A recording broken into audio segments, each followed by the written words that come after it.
મિત્રો નમસ્કાર. મિત્રો, કઈ રીતે ખેડૂતોને છેતરવામાં આવે છે એનો આજે તાજો નમૂનો આજે આપણે જોવો છે. આ ન્યૂઝપેપર છે અને આજનો પેપર છે. લખેલું છે 22/2/2026 અને એના પહેલા પેજ ઉપર લખેલું છે, તમે જુઓ, ટેરિફનો ખેલ ખતમ કરનાર મૂળ ભારતીય નીલ કાત્યાલે ટ્રમ્પના નિર્ણયને પડકાર્યો હતો. ટ્રમ્પના નિર્ણયને ક્યાં પડકાર્યો હતો? જે ટેરિફનો ટ્રેડ ડીલને ચાલે છે ને, એ ટ્રમ્પના નિર્ણયને મૂળ ભારતીય છે નીલ કાત્યાને, એણે સુપ્રીમ કોર્ટમાં, એટલે કે અમેરિકાની સુપ્રીમ કોર્ટમાં પડકાર્યો. અને સુપ્રીમ કોર્ટે શું કીધું આ નિર્ણયને?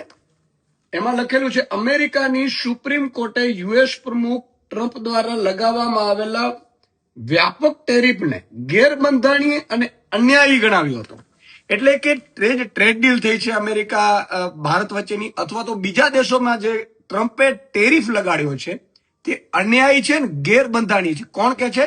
અમેરિકાના નિર્ણયને અમેરિકાની સુપ્રીમ કોર્ટ કે છે. અને કોને ચિંતા થઈ? તો કે મૂળ ભારતીય નીલ કાત્યાલે. હવે આ જ પેપરના છેલ્લા પેજ ઉપર જુઓ તમે, કઈ રીતે આપણે મૂર્ખ બનાવવામાં આવે છે, કઈ રીતે આપણા પૈસાનો દુરુપયોગ કરવામાં આવે છે એ જુઓ તમે. અહીંયા તમારું એડ છે, સરકારી એડ, જાહેરાતોની એડ, ફોટા ઢગલાબંધ આપેલા છે, જુઓ તમે.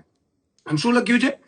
કૃષિ ક્ષેત્રે સમૃદ્ધિની નવી લહેર, ભારત અમેરિકા ટ્રેડ ડીલ અને કેન્દ્ર અને ગુજરાતનું ખેડૂત લક્ષી બજેટ.